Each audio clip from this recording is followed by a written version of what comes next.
हज़ारास का मसला काफ़ी सालों से है और मुझे ये क्या कहूँ कि तकलीफ़ से बताना पड़ता है कि मुझे बड़ा क्लोज़ क्वार्टर्स से इसको वॉच कर रहे हैं और मैं बेताशा इनके कब्रिस्तानों में भी जा चुका हूँ, घरों में भी जा चुका हूँ और ये कई सालों से हज़ारों लोग इसके अंदर मर चुके हैं। तफाकन जो है 2-4 साल से ये थम गया था तो हमने समझा था कि शायद ये मसले का हल थोड़ा सा निकल आया है, मगर फिर वो ये इतना बड़ा वाक़या हुआ है कि 11 लोगों को जिस तरीके से बांध के मार दिया गया है सारा। तो ये कह देना कि जनाब वो इंडिया का हाथ था और दाइश के लोग थे, ये काफ़ी नहीं है। इस वक्त सूरत हाल बड़ी गंभीर है। वो बेचारे हज़ारा शियाज इसके एक तो डिनाइल में है, लोग इसको जिक्र नहीं कर रहे, करना चाहिए भाई साहब, जो विक्टिम है उनका बताना चाहिए।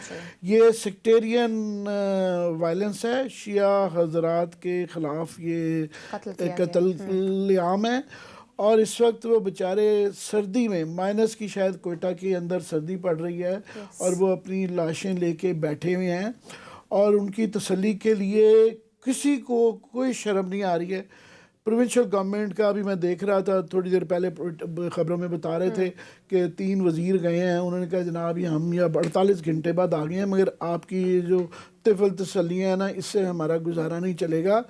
और उनका वाकई मसला है, उनके ज़ख़म बहुत ज़्यादा पुराने और गहरे हैं और माजी में चूँकि इन चीज़ों के खुरे पाकिस्तान में निकलते रहे हैं, उस वक्त भी यही कहा जाता रहा है कि जी ये गैर मुल्की साजिश है।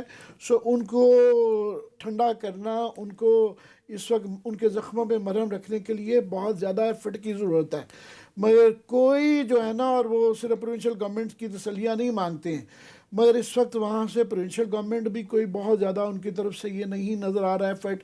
और फेडरल गवर्नमेंट तो बिल्कुल, वो जो शेख रशीद साहब है ना, वो कहते हैं शायद मैं अब इंटीरियर मिनिस्टर बन गया हूँ तो मैंने रोज़ के बस पॉलिटिकल नारे मारते हैं कि जी मैं वो स्पीकरों पे बात करके रह गए हैं ना, उनसे इस्लामाबाद नहीं छोटा सा हैंडल हो रहा, ना सिर्फ कि ये है, मगर कम अज़ कम किसी ना किसी को वहाँ पे अब तक 2-4 दिन में 2 दिन हो गए हैं, अब चले जाना चाहिए था। वो बेचारे लवाकिन अपने जनाजों के साथ सड़क पे बैठे हुए हैं, सर्दी है। तो ये प्राइम मिनिस्टर साहब, इनकी जो पहली तकरीर थी उसके अंदर इन्होंने कोई 10-15 मिनट सिर्फ इस बात पे लगाए, कंपैशन पे, रहम। तो इनको किसी को रहम नहीं आ रहा कि इस वक्त 11 ख़ानदान नहीं है सिर्फ, वहाँ पे साथ में 1100 और भी ख़ानदान हैं जिनके साथ ये हो चुका हुआ है। वो सारा शहर जो है ना उनके दर्द के अंदर शरीक है और वहाँ पे अभी बैठा हुआ है और यहाँ से कोई ना फेडरल गवर्नमेंट से ना प्रोविंशियल गवर्नमेंट से ये उनका गम शेयर नहीं कर रहे हैं। और वो ये कह रहे हैं, मैं अभी सुन रहा था उनके तर्जमान की बात, वो कहते हैं जनाब हमें सिर्फ फेडरल गवर्नमेंट की भी तसल्लियाँ नहीं चाहिए, क्योंकि बलूचिस्तान के हालात में जो लोग सारा पावर एक्सरसाइज करते हैं वहाँ पे ज़ाहिर FC का भी गलबा है। वो कह रहे हैं हमें जो है पिंडी से भी चाहिए तसल्लियाँ, हमें होलसम किस्म की कॉम्प्रिहेंसिव तसल्ली चाहिए।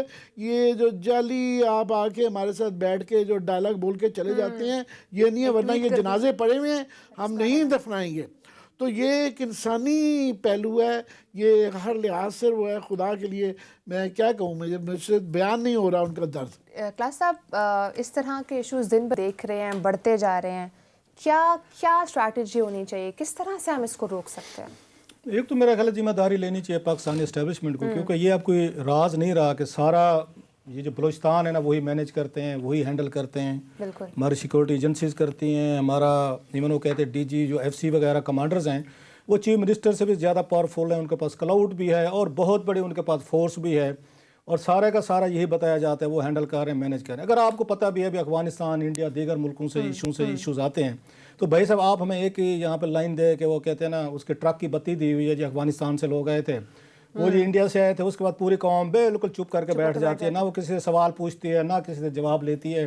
बस ये सारा कसूर जी इंडिया का है, सारा अफगानिस्तान को, भाई साहब इंडिया अफगानिस्तान का है कसूर होगा तो फिर हमने इतनी बड़ी यहाँ भर्तियाँ किस चीज़ के लिए की हैं, फिर अरबों खरबों के आप इसके बाद ये क्यों ले रहे हैं यहाँ पे, फिर इतने बड़े आप यहाँ से फंडिंग ले रहे हैं, गरीब आवाम है, ये गरीब लोग हैं, आपका बजट नहीं होता, पैसे नहीं होते, तनख्वाहों के पेंशनों के पैसे नहीं होते, तो आप रातों रात यहाँ पे 10 रुपये 5 रुपये पेट्रोल की कीमतें बढ़ा के फ़ौरन निकाल लेते हैं। लोग उसके बदले में आपसे क्या मांगते हैं? सिक्योरिटी मांगते हैं, अपनी जान का तहफ़्फ़ुज़ मांगते हैं। वो कहते हैं वो भी इंडिया और ये अफगानिस्तान की वजह से हम नहीं दे पा रहे। बस ठीक है, फिर आपने अगर मान लिया है, आपने बात तय कर ली है कि आपसे वो ज़्यादा पावरफुल हैं, वो जो आते हैं भाई दुनिया भर में सैबोटेज होते हैं। अच्छा, उन मुल्कों से पूछें, वो हम पे लगाते हैं कि जनाब के यहाँ से होते हैं। इतना हम नहीं कर सके कि 3-4 मुल्क हैं, ईरान, पाकिस्तान, अफगानिस्तान और इंडिया, के बैठ के ज़रा थोड़ी सी SOPs तय कर लेते कि एक दूसरे को चलें जनाब की बहुत बड़ी खुदा न खासा जंग लग गई तो ठीक है फ़ौजें लड़ेंगे। ये जो हमारे यहाँ पे बेचारे इनोसेंट लोग हैं, जो मासूम हैं, जो बिल्कुल एक उसका फॉडर सा बन कर रह गए वार का, इनका प्रॉक्सी वार्स का, हम इनको नहीं मारेंगे, दाइश पे डाल दो, वो जनाब उस पे डाल दो, फलाने पे डाल दो, टिंगाने पे डाल दो, आपने कुछ नहीं करना, बस आपने प्रेस रिलीज देना है, अखबार में खबरें लगवानी है, वो जी फलाने आए थे, फलाने आए थे, फलाने आए थे, तो वो मार के चले गए। कोई लगता है कि एक लॉलेस लैंड आपने बना दी। आज का नहीं है, पिछले 20-25 साल का मसला है। 20-25 साल का भी नहीं अगर देखा जाए तो 47 से ऑनवर्ड शुरू हुआ हुआ ये, अभी तक आप कोई पॉलिसी नहीं बना सके, कोई स्ट्रेटजी नहीं बना सके, कोई सिक्योरिटी, कोई पॉलिटिकल भी जो आपके डिसग्रंटल एलिमेंट्स हैं भी, अगर बातचीत हो सकती है, दुनिया भर के हर मुल्क से हम बातचीत करते हैं जो हमारे दुश्मन भी हैं, तो आप आगे बलोचों से बातचीत नहीं कर सकते। कुछ दें उनको, जहाँ पे जो पैसा आ रहा है, बिलियंस ऑफ रुपीज़ जहाँ पे पंप हो रहे हैं, जो फवाद चौधरी साहब ने उस दिन गिनवाया कि कितना बलोचिस्तान में जा रहा है, दें उनको। फिर लोगों को जाने तो बचाएं, उनका हिस्सा दें, शेयर दें, जो उनके वहाँ पे जो उनके ग्रीवेंसेस हैं दें उनको, इक़्तिदार दें, थोड़ा हिस्सा दें। हमने बंदे भी अपनी मर्जी का रखने और फिर वो बंदे वहाँ डिलीवर भी नहीं कर सकते। हमने वहाँ पे अच्छी खासी FC की बहुत बड़ी तादाद है, उसका बजट में बताओ मेरा ख्याल है ये थाउजेंड्स उसके हैं वो एम्प्लॉइज़ हैं, मुझे याद आ रहा है अगर मैं गलत नहीं कह रहा, ये 32,000 से ज़्यादा थी। उसमें कौमी असम्बली में एक दफ़ा फिगर दिए गए थे कि कितनी वहाँ पे, ये उस वक्त आज से 10 साल पहले की बात बताओ, अब तो बढ़ा दी होगी। जब आपको पता है सारा कि ट्रबल्ड आपका सूबा है, मुझे याद है FC डबल हो गई हुई है। पहले एक FC की वहाँ पे मेजर जनरल साहब होते थे, अब साउथ और नॉर्थ के 2 कर दिए गए हैं, डबल उनकी फोर्स हो गई हुई है। अब बड़े पुराने फिगर, सही कह रहे हैं, पुराने बता रहे हैं। तो उसके बाद मुझे याद है नासिर खोसा साहब वो चीफ सेक्रेटरी थे, ये गिलानी साहब के दौर की बात है, वज़ीर आज़म गिलानी साहब थे जब यहाँ पे, मुझे आज तक याद है कैबिनेट में उन्होंने ब्रीफिंग दी थी, कोई कॉपी मेरे हाथ लग गई थी। वो चीफ सेक्रेटरी थे नासिर खोसा साहब वहाँ बलोचिस्तान में। उन्होंने पता बड़ी खूबसूरत बात की थी यहाँ पर, मुझे आज तक मेरे जहन से नहीं निकलती।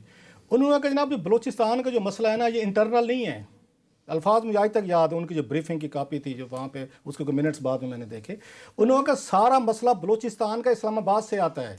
अब ये बड़ी अजीब सी बात लगती होगी लोगों की कि इस्लामाबाद का बलोचिस्तान का, उन्होंने कहा आप जिम्मेदार हैं। उनका ये कहना था जब तक पाकिस्तान के फॉरेन और सिक्योरिटी पॉलिसी को रिव्यू नहीं करेंगे आप, बलोचिस्तान ट्रबल में रहेगा। उनका इशारा इन्हीं की ये चीज़ों की तरफ से था कि इंडिया के साथ आप चीज़ें ठीक नहीं करेंगे, आप अफगानिस्तान के साथ नहीं करेंगे या ईरान के साथ नहीं करेंगे तो बलोचिस्तान आपका पीसफुल नहीं होगा। ये आज से 10 साल पहले उनकी ब्रीफिंग थी गिलानी साहब के दौर में। उन्होंने कहा हजूर ये सारा मसले जो हैं, आप यहाँ पे सिक्योरिटी पॉलिसीज बनाते हैं, आप फॉरेन पॉलिसी बनाते हैं, उसकी इम्प्लीकेशन जो है वो हम वहाँ पे ये बलोचिस्तान में हमें फेस करनी पड़ती है। फिर सारे कहते हैं इनको रोक के दिखाएं। उसने कहा कैसे हम रोक के दिखाएं, ये सिविलियन नहीं रोक सकेंगे। एक तो ये चीज़ इस पे आ गई, ठीक है। नंबर 2, इमरान खान साहब की सीरियसनेस ज़रा मुलाहिज़ा फरमाएं।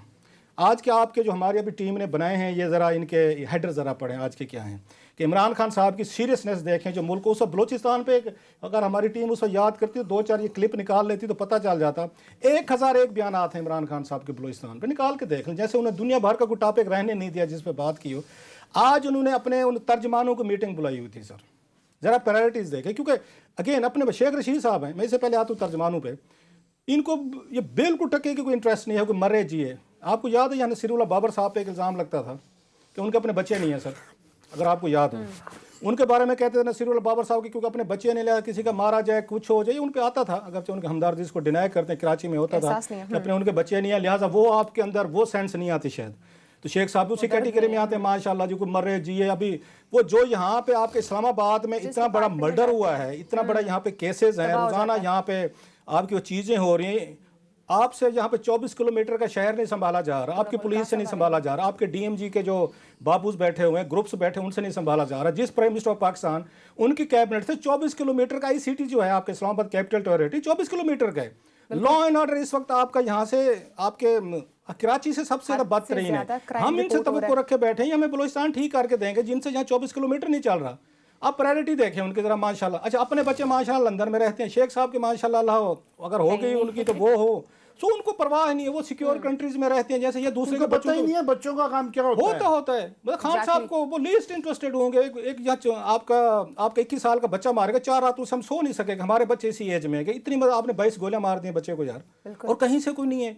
और याद होगा इन्होंने ये वहाँ पे फैसला ना उसका सहीवाल में 5 इन्होंने पूरे फैमिली मेंबर उड़ा दिया। तो वज़ीर आज़म साहब ने फरमाया था मुझे आने दे, कतर से वापस आने दे, मैं पता नहीं क्या कर दूंगा। आज तक कतर से वापसी नहीं हुई उनकी, अभी तक वापसी की फ्लाइट ही नहीं पहुंची उनकी प्राइम मिनिस्टर ऑफ पाकिस्तान की।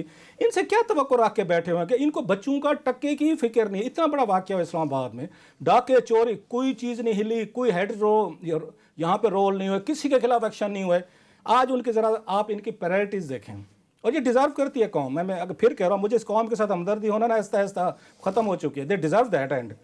आज खान साहब फरमाते हैं अपने पार्टी तर्जमानों की उन्होंने मीटिंग की, दिन में 2-3 तो शुगल होते हैं, वो ये शुगल चल रहा है ना, शुगर चल रहा है ना। एक उन्होंने कैबिनेट मीटिंग कर लेना, यारों दोस्तों ने गप कर लेना, शाम को उन्होंने तर्जमानों का इजलास बुला लेना है, और फिर रात से आपको 7 से लेकर 11 बजे तक वो गाली गलौच और वहाँ पे डिबेट होती है। ये सिर्फ तर्जमानों का PR का मसला है। वो समझते हैं कि ग्राउंड पे सिचुएशन बिल्कुल ठीक है, सर ये तर्जमान अच्छे तरीके से प्रेजेंट नहीं कर रहे, इसके अंदर ये अजम्पशन है। अच्छा उनको आज वो फरमाते हैं कि जनाब के वज़ीर आज़म खान साहब ने अपनी पार्टी तर्जमानों को अपोजिशन को टफ टाइम देने की हिदायत कर दी। जरा सुनते हैं, प्रायोरिटीज देखें जरा। वहाँ 11 लाशें पड़ी हैं, इस्लामाबाद में आपकी एक बच्चा मारा गया है, इतना नौजवान बच्चा मारा गया है, यहाँ पे इतने बड़े रोज उसके क्राइम हो रहे हैं। F61 में वहाँ पे डाका पड़ा है 55, ये F61 ये यहाँ से हम बैठे हुए हैं, पोश एरियाज में इस तरह के वहाँ पे 4 डाकू घुस गए। पोश को छोड़े, रेड जोन है, रेड जोन है, पाकिस्तान के सारे स्ट्रेटेजिक एसेट्स हैं इधर। आगे F6 आपका 3 है, साथ में मिनिस्टर एनक्लेव है, ये तो दीवार लगती है मिनिस्टर एनक्लेव वाली, ये तो घुस गए हैं मिनिस्टर एनक्लेव में, घुस गए आपके। और वज़ीर आज़म साहब की प्रायोरिटीज देखें उनके मिनिस्टर की। पार्टी तर्जमानों को हिदायत की कि अपोजिशन को टफ टाइम दें, और उन्होंने कहा कि अपोजिशन के करप्शन केसेस को उजागर किया जाए। और उन्होंने वहाँ पे जनाब वज़ीर आज़म साहब ने अपोजिशन में बड़ी तनकीद की, बला ये PDM फारग हो चुकी, अपनी मौत मार गई, बिल्कुल मार गई। सवाल इनसे ये पूछते हैं, आपको याद होगा शिबली फराज साहब हमारे बड़े अच्छे दोस्त हैं, very polite man, decent man. उन जैसे बंदे को भी इतना प्रेशराइज कर दिया है इमरान खान साहब ने। उनके मुंह से मुझे नहीं याद पड़ता, बड़ा हमारा 10-12 साल से ताल्लुक रहा है उनसे, कि कभी उनको मैंने आम गुफ्तगू में ये प्रवोक होते देखा हो, लड़ते देखता हो। अब वो भी खान साहब की तवक्कुआत पूरा उतरने के लिए, परसों में देख रहा था उनको ये काशिफ अब्बासी साहब के शो में, वो जिस तरीके से उससे लड़ पड़े हैं उनका ज़ुबैर साहब को मैं दाद देता हूँ ये शिबली साहब से माजरत के साथ, कि इसके बावजूद इतनी बड़ी प्रोवोकेशन के बावजूद भी उन्होंने अपने आप को कंट्रोल रखा है। एक मेरी तर्जमान से बात हुई, नहीं कि वहाँ पे आपको पता है यहाँ पर एक तरह से 15-20 लोग, मैं कि भाई साहब कुछ ज़्यादा सख्ती नहीं कर रहे आप आजकल अपनी गुफ्तगू में, अपने चीज़ों में बहुत ज़्यादा। मैं कि नेक्स्ट लेवल पर चला गया कि आपकी बड़ी मेहरबानी, आपने ये बात तस्लीम कर ली। खान साहब तो अभी भी नहीं मान रहे कि जनाब कि हम कुछ कर रहे हैं, वो तो चाहते मज़ीद इनको रगड़ा दो, इनको मज़ीद दो। मुझे हारून साहब की बात याद आ रही है, हमारे दोस्त हैं, उनकी कोई ना कोई विजडम वाली बात कभी कभी मेरी अक्ल में समझ आती है। उन्होंने बड़ी खूबसूरत बात की थी। वो कहते हैं जो बंदा जो है ना अपनी ज़िंदगी गुजारता है, अपनी अच्छाई बुराई पे गुजारता है, दूसरों की अच्छाई बुराई पे नहीं गुजारता। आप अपनी तबीयत पे ज़िंदगी आप आके गुजारते हैं। आपको अपोजिशन के एक्ट्स ऑफ ओमिशन की जवाबदेही आपसे नहीं होनी, वो मीडिया कर रहा होता है। आपकी जवाबदेही आपके एक्ट्स ऑफ ओमिशन कमीशन पे होनी है। आप यहाँ पे हज़ारों कहते रहे अपोजिशन को, यहाँ बुरा भला कहते हैं लोग, हम भी कहते हैं, हमसे ज़्यादा कोई नहीं कहता। आप अगर ये अपनी गवर्नेंस में फेल होंगे, आप इसमें डिसइंटरेस्ट शो करेंगे, तर्जमानों को रोज़ आप नई टास्क देंगे, रगड़ दें, इनको तबाह कर दें, इनको यहाँ पे बैरी कर दें, इनको दफन कर दें sir ji, at the end of the day आपकी अपनी परफॉर्मेंस काउंट होनी। मरियम नवाज साहब ने भी इस तरह का ग्रुप बनाया हुआ था वज़ीर आज़म हाउस में, वो भी वहाँ पे तालियां बजवाती होती, रोज़ तलाल चौधरी साहब होते थे, 2-4 और लोग होते थे, दानियाल भाई होते थे, और बहुत सारे। आज फलां ने रगड़ दिया, आज उसने अपोजिशन को, ये तालियां बजती होती थी नाश्ते पे। किधर गई मरियम, तो किधर गया ग्रुप, तो किधर गया वहाँ पे। अल्टीमेटली आपकी परफॉर्मेंस है वो काउंट करती है, और मादरत के साथ आपकी परफॉर्मेंस इस वक्त जो है ना सर, वो आमिर साहब ही बताएंगे। मैं इसके बाद क्या आपको मेरे पास आमिर साहब एक तो जो पुलिस रिफॉर्म